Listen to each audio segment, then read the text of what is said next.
ನೀನ್ ನನಗೆ ಕೆಲಸ ಕೊಡದೇ ಇದ್ರೂ ಪರವಾಗಿಲ್ಲ, ಆದ್ರೆ ಒಪ್ಕೋ ನಿನಗ್ ಭಯ ಅಂತ. ಭಯ ನನಗೆ?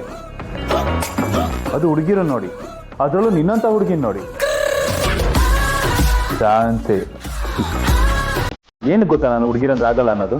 ಅವ್ರಿರೋ ಜಾಗದಲ್ಲಿ ಒಂದು ಕ್ಷಣನೂ ನೆಮ್ಮದಿ ಅನ್ನೋದು ಇರೋದಿಲ್ಲ, ಪೀಸ್ ಆಫ್ ಮೈಂಡ್ ಇರೋದಿಲ್ಲ. ಫಾರ್ ಎಕ್ಸಾಂಪಲ್ ಈಗಲೇ ನೋಡು, ಇಷ್ಟೊತ್ತು ಆಫೀಸು ಎಷ್ಟು ಪೀಸ್ಫುಲ್ ಆಗಿತ್ತು, ಅದೇ ನೀನು ಕಾಲಿಟ್ಟಿದ ತಕ್ಷಣ ನನ್ನ ಲೈಫು ಇಡೀ ಆಫೀಸು ರಾದಂಗ ಆಗೋಯ್ತು. ಏ ದಡ್ಡ, ಹೆಣ್ಮಕ್ಳು ಜೀವದ ಸಂಕೇತ. ಅವ್ರಿರೋ ಕಡೆ ಜೀವ ಕಡೆ ತುಂಬಿ ತುಳುಕ್ತಿರತ್ತೆ.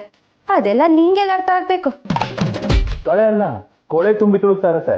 ಗಂಡು ಮಕ್ಕಳ ಜೀವನದಲ್ಲಿ ಕ್ರಿಕೆಟ್ ಫುಟ್ಬಾಲ್ ಆಡೋ ನೀವುಗಳು ಜೀವನದ ಬಗ್ಗೆ ಪಾಠ ಹೇಳ್ತೀರಾ? ಹೌ ಫನಿ. ನಗು ಬಂದ್ಬಿಟ್ಟು ರೀ ನಗ್ರಿ. ಹೆಣ್ಮಕ್ಳು ಇದ್ದ ಕಡೆ ವಾತಾವರಣ ಕಲಕಲ ಅಂತಿರುತ್ತೆ, ಫ್ಲವರ್ ಗಾರ್ಡನ್ ತರ. ಹೆಣ್ಮಕ್ಳಿದ್ರೆ ಜೀವನ ಫ್ಲವರ್ ಗಾರ್ಡನ್ ಅಲ್ಲ, ಸ್ಮಶಾನ ಆಗೋಗುತ್ತೆ. ಅಂಡ್ ನೀವುಗಳು ಯಾರು ಫ್ಲವರ್ ಅಲ್ಲ, ಫ್ಲವರ್ ಜೊತೆ ಇರುತ್ತಲ್ಲ ಮುಳ್ಳು, ಅದು ಯಾವಾಗ ಚುಚ್ಚಿ ಅಂತ ಕಾಯ್ಕೊಂಡು ಕೂತಿರ್ತೀರ.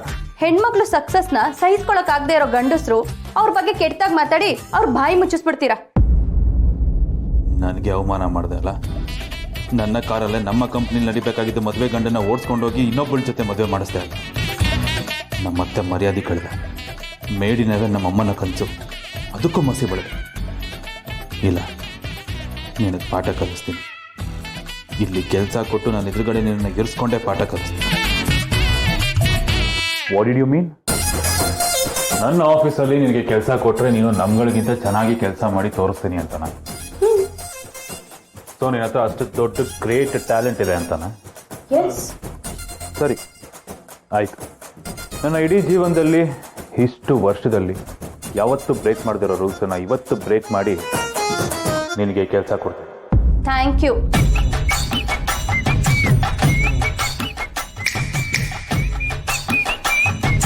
ಆದ್ರೆ ಒಂದು ಕಂಡೀಷನ್.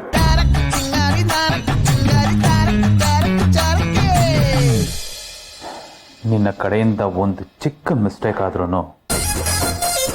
ನೆಕ್ಸ್ಟ್ ಮಿನಿಟ್ ಈ ಆಫೀಸಲ್ಲಿ ನೀನಿರಲ್ಲ. ಅರ್ಥ ಆಯ್ತಾ?